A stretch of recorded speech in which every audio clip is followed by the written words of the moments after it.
Welcome to the Enterprise Excellence Podcast, where our purpose is to help create a better future.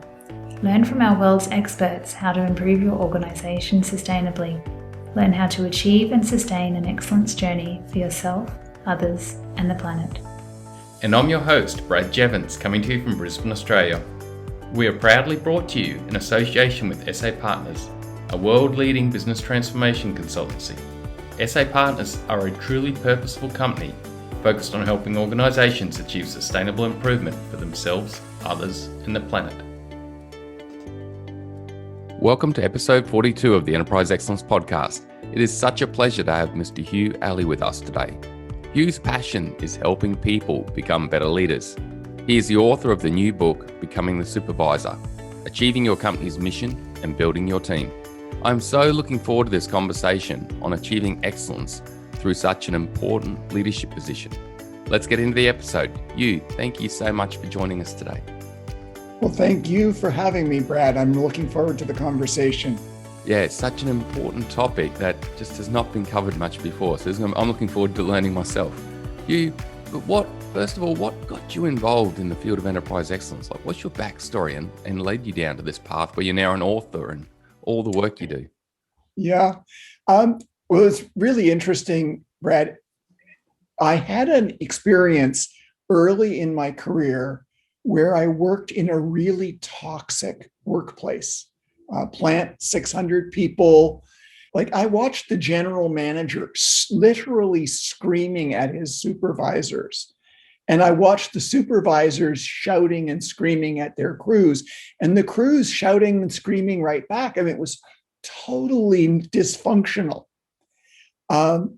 And as you can imagine, that company did not fare well. Like, I was the assistant to the president as we shut the thing down, and putting 600 people out of work was just heartbreaking.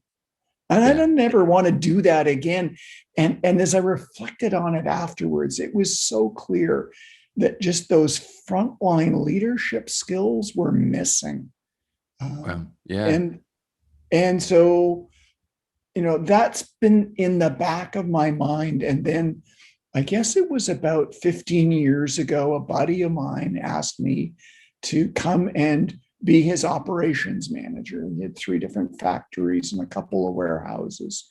And I did, and I walked into the main factory and my spidey sense went up. And it was not as severe, but it was that same toxic kind of situation. I was like, oh my goodness, I got to do something. Yeah. So that's really been the motivation. Yeah. So you had that bad experience with your first workplace, and it was just like, right, I do not want to go through this again. Exactly. Yeah. Yes. It is such a common topic there. I hear from a lot of my guests that it's some really negative element that happens in their earlier life that then drives them forward and motivates them to actually, create a better future, I guess. Yeah. I think it does, because all of a sudden you've got a point of comparison that you say, people shouldn't have to deal with this. Yeah. Yeah. Well, it's really great that you did make that pivot and you've moved forward with it. Yeah. How did your career evolve? Like, how did it evolve from there through to the place where you're now the author of the book? So I had my own industrial engineering consulting firm. That's my background. And so I was working with lots of small manufacturers around British Columbia. And then one of my clients said, like what you're doing, I think you could be helpful. Will you come and work for me? And all of a sudden I was the supervisor of 65 people. And I'd never actually supervised anybody in my life before. And I just totally felt overwhelmed.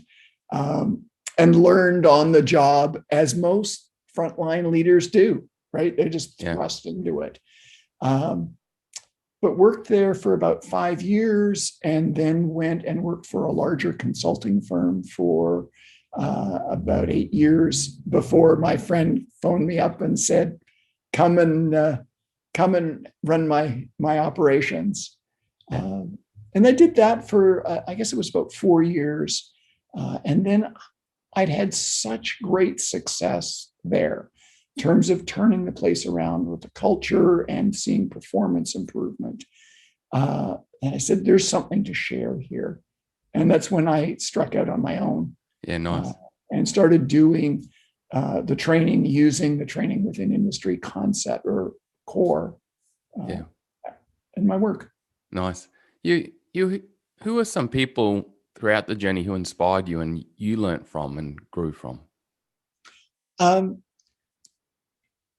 There were a couple of people that were really critical.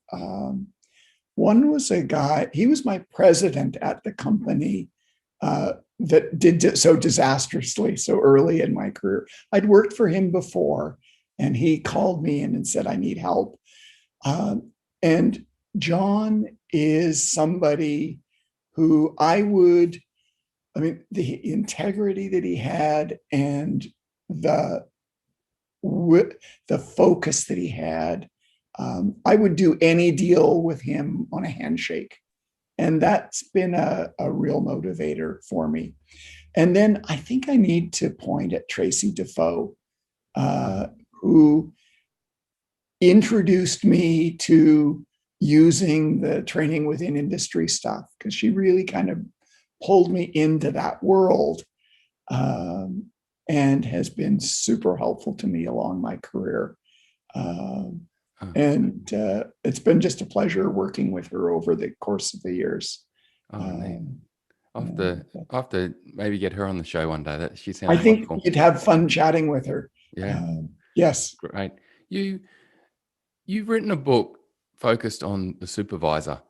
Yep. And it is not common. No. Most books that we read are targeted at senior leadership or other leadership levels. Why did you write the book focused on the supervisor? Well, Brett, it really became evident to me that having good, skilled frontline leaders, call them whatever you want, supervisor, team leader, foreman, whatever. They're at the pointy end of the stick in essence, right? Management's poking at them, they get production up, and they're stuck trying to build a relationship with their crews. And when I looked around, there just wasn't anything that was geared to their world.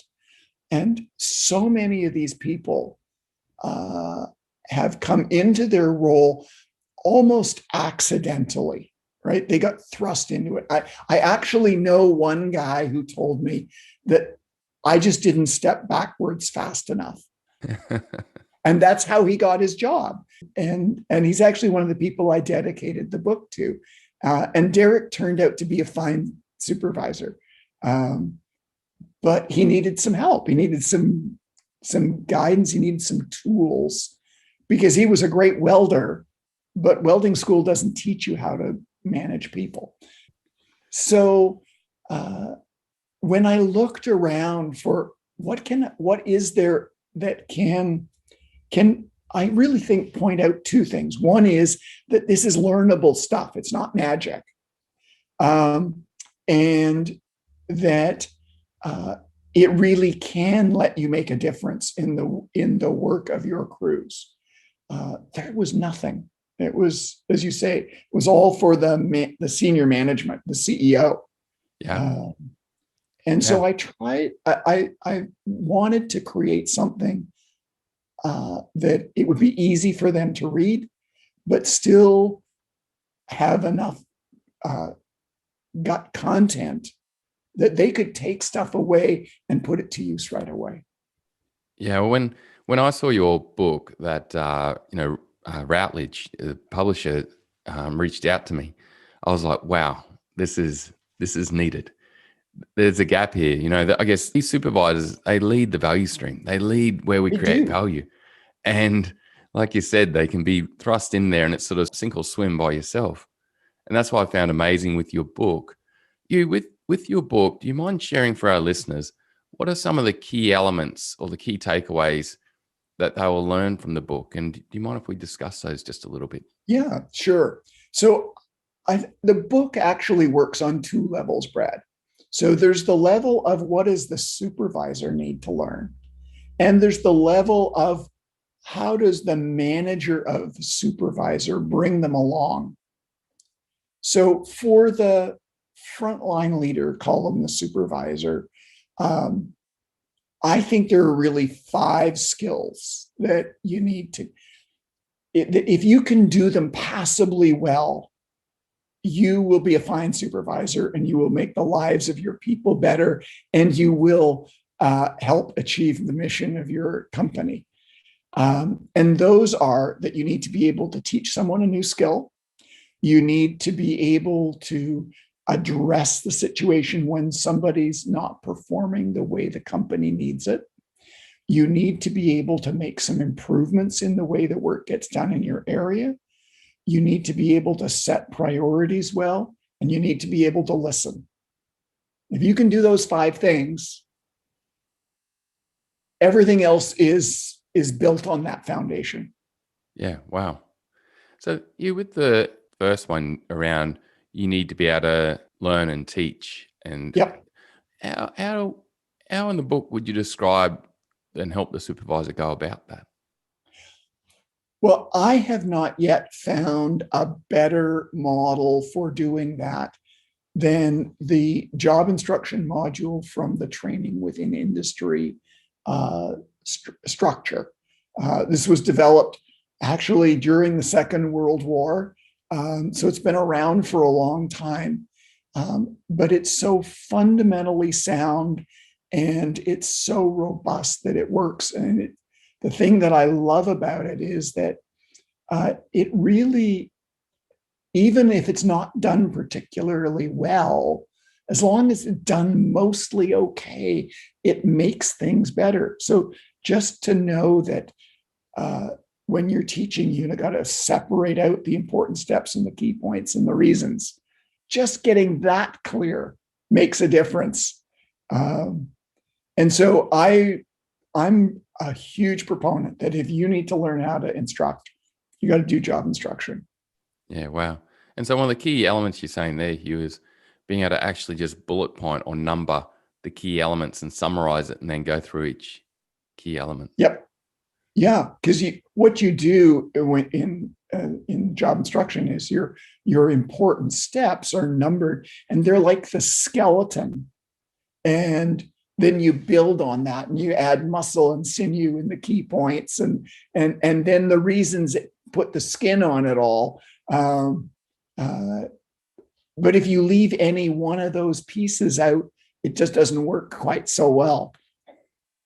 I could imagine that without that structure of numbering and labeling it, people could be easily confused and thinking, where are we in that instruction? Oh, yes. Yeah. And so one of the common things you see is, and the next step is, and the next step is, and the next step is, and now which next are we at? And so you lose that. The impact it can have is huge. I had a client who used to take them 3 months to get their people up to speed. So they're in a pretty specific high-tech world, doing some complicated assembly work. And it would take 3 months. And once they had finished working through this job instruction process, they could bring a totally green person on and have them producing at production speed, at production quality in a month. Wow. Well, that's huge. You think about being able to bring on a new person and have them up to speed in a month compared to 3. I mean, you've saved 2 months of salary, you've got 2 months more production. That's amazing. And you've reduced the mistake quantity significantly. Wow. So the impact is huge, both for the company, for the learner, and in terms of it makes the supervisor's life easier. Yeah, wow. So does that look like an organization going from the place where it might be more of a trade style learning, but trade without any structure? So it's, hey mate, just watch what I do. Or here's what we do. Versus, okay mate, there's 4 key steps to this. And these are the 4 steps. Let's go through step 1. Is that right? Is there anything you did? Yeah. So very much what you see when in most places you go to is that either the new supervisor will say, "Come with me and watch what I do over the next couple of days," or worse, they'll say, "So all you need to do is," and they'll wave their hands and point at something, and then say, "You got it?" And of course, the new employee is, wants to be good, and they don't want to admit that they don't know. And so they say, "Yeah, okay." And then they pick up whatever it was and they wreck stuff, right? They make mistakes. But in the job instruction model, you're saying, okay, you've got 4 important steps. So what I'm going to tell you what the steps are as I do it and show it to you. And so here's important step number 1 is clean the tip. And important step number 2 is whatever. And now I'm going to go through it again. I'm going to tell you the important steps and the key points. And then you're going to go through it again. Well, by the time you've done that and shown them the process 4 times, they're actually starting to get used to it. And there's some really good research that suggests that by the time somebody does something, has about somewhere between 8 and 10 reps, then they can be at about 75% of proficiency. Well, 75%. That's at the bottom range of what you would expect in your normal distribution of people. So you can let them go, right? You can set them free. Yeah.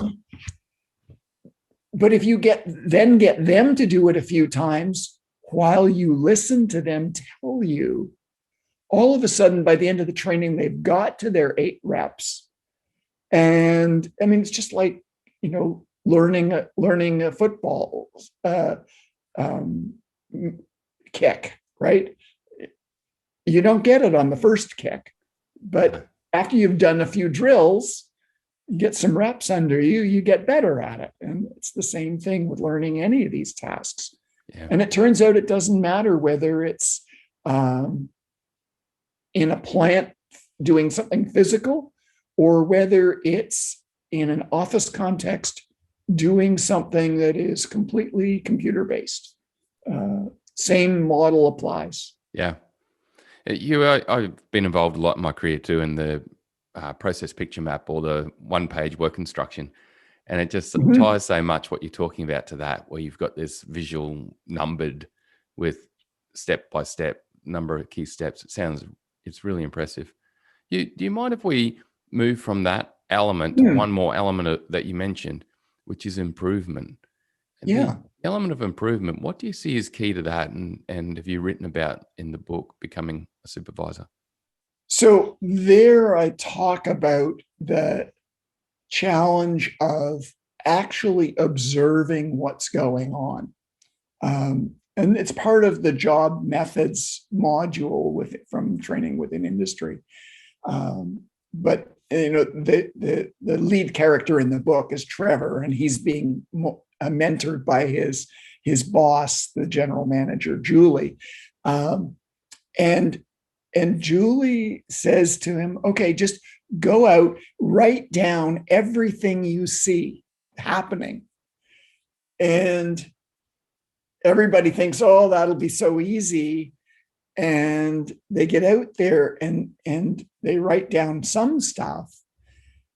But what you find is that the people who are doing that, they make so many, well, we all do when we're watching stuff. We gloss over so much that we miss the details that give us the opportunities. And, that extra 3 steps that you always take, or the fact that this particular thing always needs to be adjusted. Well, I hate it when things have to be adjusted because it means it's not been set up correctly. You should be able to index it and just set it and be done. But that's another whole story, but it's part of the opportunity that shows up when you watch carefully enough to see the detail.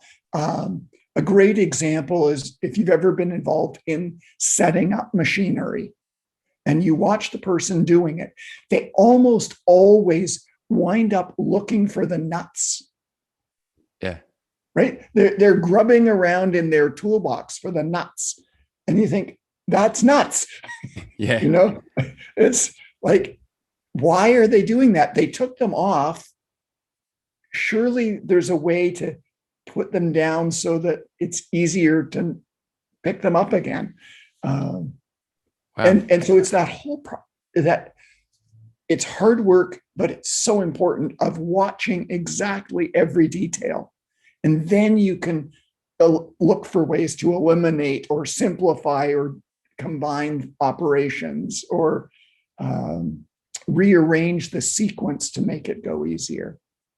I love this, Hugh, because, I've been involved with it, training supervisors and training leaders with all of the processes and theories of improvement. But I guess you've nailed the key element is that if you can't see the improvement, you're not going to do the improvement.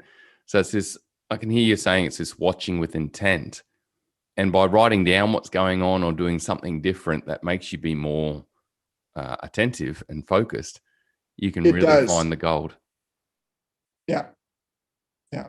The other thing that's really wonderful about doing that detail instruction or detail observation is that the supervisors are smart people and they will almost always see opportunities without you having to go in and teach them.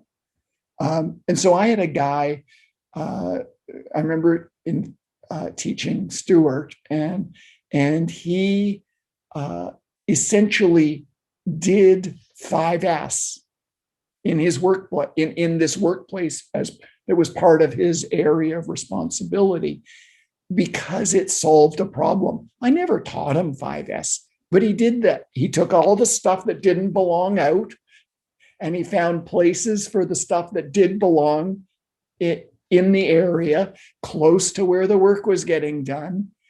And when I was back in the plant a year later, it was still all functioning. And he cared because it helped solve a problem for him. Yeah. But I never taught him 5S. Yeah. He doesn't need to know that it's called 5S.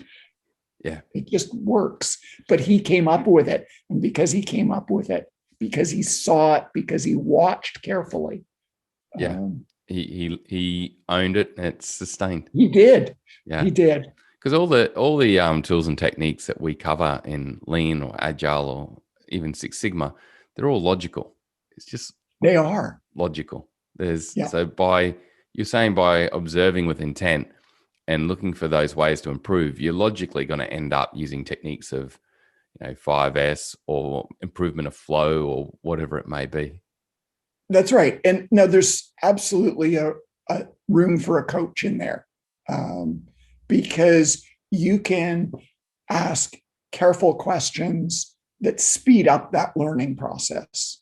And for example, you can ask them, what do they expect to have happen, and make them do the mental model of how this will turn out if they try it. And they will eliminate a lot of options very quickly when they actually do that. Yeah. But you don't have to be the one to say, don't do it that way. Yeah. You can ask the questions, which speeds up their learning. Yeah, and it helps them learn to ask those questions themselves. Yeah, that's neat. Yeah, so we've covered instruction, we've covered improvement. Yeah. What final one that I'd like to cover is like listening. Why is listening such an important element, and what's some key aspects of the book that you wrote about there? All you need to do is think about your relationship with someone special. Your spouse, your kids, your parents, good friend. And you'll recognize that a huge amount of what's communicated is in the tone and the emotional content. And we get so focused on kind of our business task that we want to rush through all that emotional stuff. But if you've ever had a kid who's had a tantrum or seen a kid who's got in a tantrum, in the midst of a tantrum, they're simply not going to hear anything you say until you somehow enfold them in some kind of a hug and let them know that it's okay and they've been heard. And once the sniffles are sort of mostly subsided, then they might be interested in listening to you. Well, as adults, we're a little more restrained. We don't need to rush up to somebody who's got clear emotional stuff and going on in their voice and give them a hug. So a lot of people get really unnerved by that. Although there are organizations that function that way, and that's great for them. But the emotional content, if you don't hear the emotional content first and acknowledge that that's where the person is, you can talk to them till you're blue in the face and they won't hear you. And so whether you're hearing about frustration with a procedure or frustration with a machine or frustration with a work colleague, regardless of what the frustration is about, you need to make a point of hearing that stuff before you get to the work of the subject matter. But if you give yourself the time to do that, the subject matter goes really fast because that's out of the way. Yeah. I love to what you're saying, Hugh, is that in children, it's really easy to see when they're not listening. I've got a 3-year-old and a 10-year-old, but with an adult, it can be more subtle. Kind of, an adult could be they could be in a real point of stress or anxiety, and maybe you're just seeing the eyes looking down, or maybe you're just seeing the mouth being taut. It can be a lot more difficult. It can. So it can be harder to see, and it's much less immediate. I mean, if you've got a 3-year-old, they're very much living in the present. Yeah. But if you've got people at work, you don't know what their backstory is. Are they dealing with a kid who's in prison or experimenting with drugs?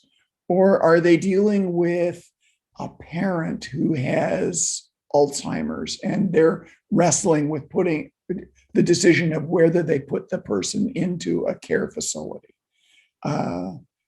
You don't know whether something has happened, and financially they simply don't know where the next mortgage payment's going to come from. Yeah. All those things that we as adults bring with us into wherever we are. And I think it's a fiction that, leave it outside. We can't. We're not divisible like that. No. Now, I think it is fair to say, yeah, that's there, and it sucks, and I'm really sorry about it. And then lay out what you need the person to do despite all that. But it's not setting it aside. It's just alongside all that, you also have this responsibility here. But they won't hear that unless you hear their pain first. Bring down the level of tension, bring down the level of anxiety, demonstrate I'm listening and I'm showing empathy. The other thing, Brad, that people will often run into is, and this comes back to the listening thing, is that different cultures have different ways of showing respect and attentiveness. And so the amount of eye contact that you have varies dramatically depending on who you are and even your gender. If you are a Caucasian woman, you would expect higher amounts of eye contact than if you're a guy. Yeah.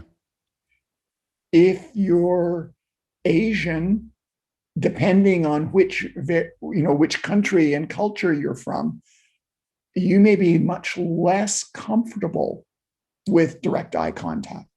And I know here in Canada, one of the things that constantly gets misunderstood is that amongst many of the Indigenous communities here, eye contact is relatively rude.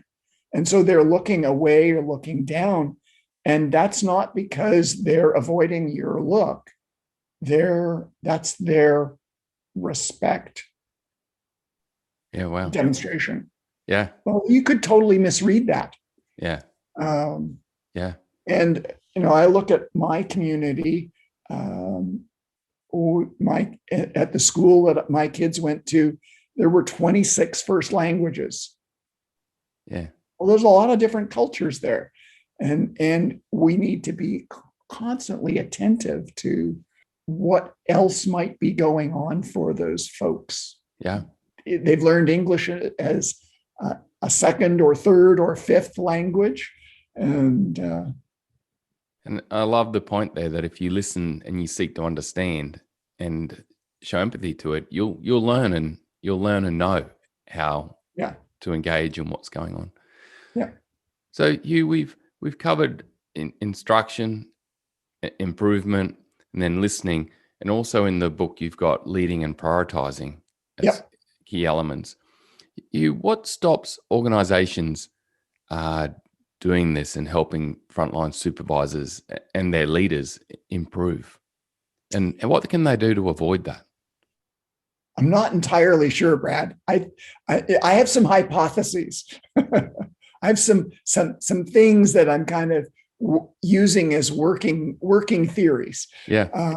And one of those is that I think many managers have never seen a really good supervisor functioning, and they don't understand how much impact it can have. They underestimate what they could get in terms of the company being able to achieve its mission. And so because they underestimate it, it doesn't get their attention. And for folks who've never seen it, it seems impossible to imagine that, well, look, you can probably increase your production through this plant with your existing people and machinery and double it in a year. Yeah. And most people look at you and say, not a chance. But that's my going in assumption now, is that most organizations, you can double production. Don't know how necessarily right away. But I think about one client, and in 6 weeks, we figured out how to increase their production 60%. Wow. Without adding any people or any machinery. Yeah. That's astounding improvement. That's really profitable improvement. But if you've never seen it, it's hard for you to believe that that's true when you're struggling to get 2% more. Yeah. Yeah. And I love the approach here because, you've got these 5 core skills, and in a way you're taking your capability and you're developing yourself in these supervisors and helping them become, I guess, Hughs or improvement leaders, and they keep taking the business forward forever. Exactly. Yeah, it's for sure. Certainly an amazing outcome. I've got a question I ask all guests now is we're running a lot of 2-minute tips and getting short, sharp knowledge out there. In this area of expertise around supervisor, becoming a supervisor, developing supervisors, what would be the 2-minute tip you give to listeners? So if you're a supervisor, the tip that I would give is assign work well. That's it. And mostly that isn't done. There are 6 steps to assigning work well, and I can quickly run through them. You need to do it ahead of when they're going to run out of work. You've got to tell them what and how. So this is number 3. Ask them how long they think it will take if they're not interrupted. Step 4 is to figure out what you are going to do to reach your timeline, your deadline. They may not think that they can get it done when you need it to, but you still need it done then. So that's your job as a supervisor, is to figure that out, right? So get them the help they need.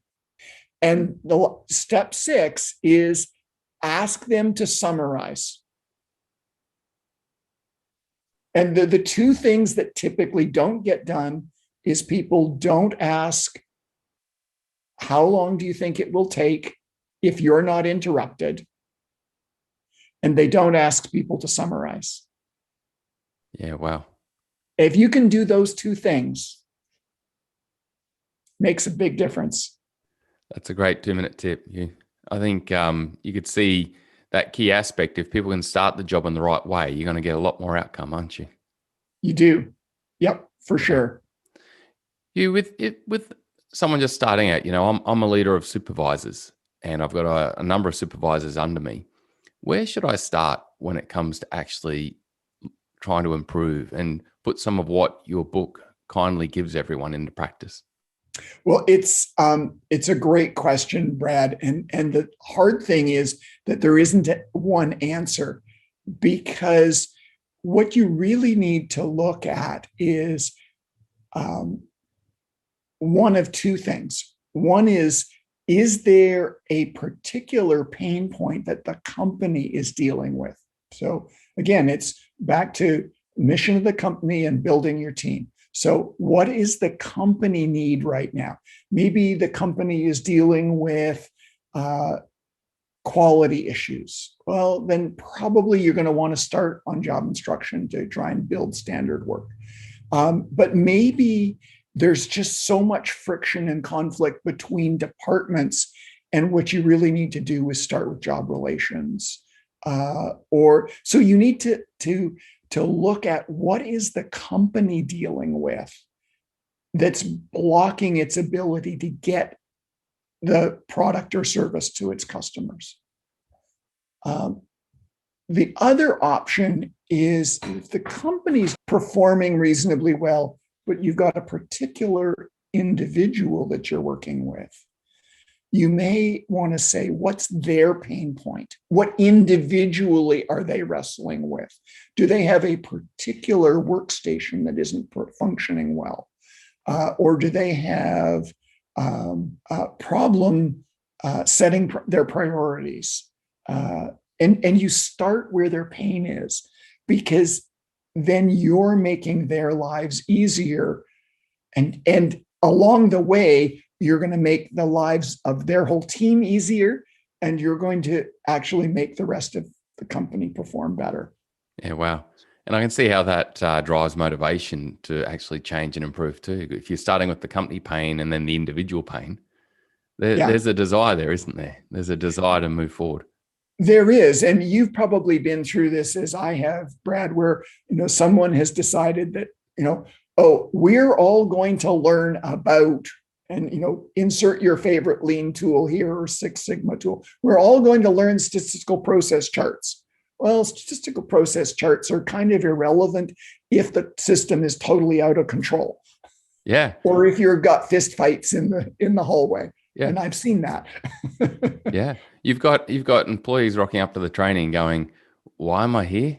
Like, I just can't get my raw material to the press or to the machine in time. Yes. And you're teaching me about statistical quality control. Like, what? But how common is that here? Well, unfortunately, all you need to do is go on the internet and look for lean training. And there's a gazillion places that will give you any course you like. teach this to your people and you'll do better. Well, no, you're just going to have a whole lot of people who said, well, there's 4 hours of my life that I'll never get back. Yeah. And meanwhile, this thing's burning or causing me grief back over here. That's right. I really love that advice. You, for yourself, learning and listening and development is so key to everything you've written about. But what have you learned recently in your area of expertise that you didn't know before? What's a recent insight you've had? I think the biggest insight for me has come from the learning I've been doing about Toyota Kata. And what it does, it's the meshing of the two, of the supervisor skills with the Toyota Kata, realizing that as you look at these large corporate challenges that get set in the Toyota Kata, that as you look for particular target conditions, you run into these obstacles, and now the supervisor training becomes the experiment, the countermeasure to overcome that obstacle. And so it's being able to link the two, the corporate level initiatives with the training, to me is really exciting. And I'm working with a client right now where I've been working with a couple of them where we've been doing that. And it's so exciting to see, because you're trying to achieve this big thing for the company. And now the supervisors, they can see how what they're doing matters to the company. And they can also see how it's making the lives of their people easier. And this is really rewarding thing. So that's the place that I'm really excited about right now. Yeah, that sounds amazing. Like we've spent the episode and we've had a great conversation about really helping develop the supervisor, but then you bring in the play the Toyota Kata with that, and that whole, getting the organization aligned and focused, everyone with their challenging goal, and building that Kata improvement approach. That's a powerful combination. It's a very powerful combination. And the wonderful thing about it is that as long as you have the challenge out there, you don't necessarily have to sort of know exactly how you're going to get there. You just experiment your way there. Yeah. I loved it when I first read Mike Rother's book and I saw that gray cloud. I was like, okay, that's wonderful. Yes. Yeah. Mike's done, Mike and then Jeff Leica with the work he's done too. They've done an amazing job. Yeah. Thank you for sharing so much knowledge and, everything you've done to help us create a better future to come. It's such a key element that you've found a gap and developed a book and an approach that has been truly missing. So thank you. Hugh, thank you, Brad. Yeah. Hugh, how can people reach out to you and connect if they want to learn more or just engage with yourself? So the two easy ways. I'm available on LinkedIn. People can reach me pretty easily that way. And also at the website for the book, which is becomingthesupervisor.com. There's contact information there. Get in touch. Phone me, email me, text me, whatever. It's all good. And I'm happy to talk to anybody about this stuff. Yeah, Hugh, thank you again. It's been such a pleasure, and I've learned and gained. And thank you. I'll talk soon. Yes, I'll look forward to that, Brad. It's been a wonderful conversation. Thank you. Bye for now. Bye. There were two key takeaways for me from this episode. Firstly, start with the biggest problem. Secondly, number and sequence instruction and coaching. The first key takeaway of starting with an organisation, an individual team, or a person's largest problem, in their view, is such an amazing approach. Naturally, there is emotion and motivation already present, which is key to achieving change. People are highly likely to engage, put effort into, and have a positive experience with improvement to their largest issues and concerns. The second key takeaway for me, numbering and sequencing instruction and coaching, is such a powerful approach. I've seen this achieve great results so many times when helping people learn. Our brains want structure with something we are trying to learn. Simply numbering the key steps and then coaching a team member in the steps creates rapid results. I was thinking of the I do, we do, you do 3-step sequence to coaching during the conversation with Hugh. The first coaching step, which is I do, is where a supervisor outlines and demonstrates themselves the key steps. The second step of coaching, which is we do, is where the supervisor observes and supports the team member perform the steps multiple times, helping them reflect and improve each time they perform the task. The third and final step to this coaching sequence, you do, is where the supervisor enables the team member to perform the task steps by themselves and checks back in after a period of time. This is a simple yet powerful transfer of knowledge and competence development approach. Thanks again for your knowledge and helping us create a better future, Hugh. Bye for now.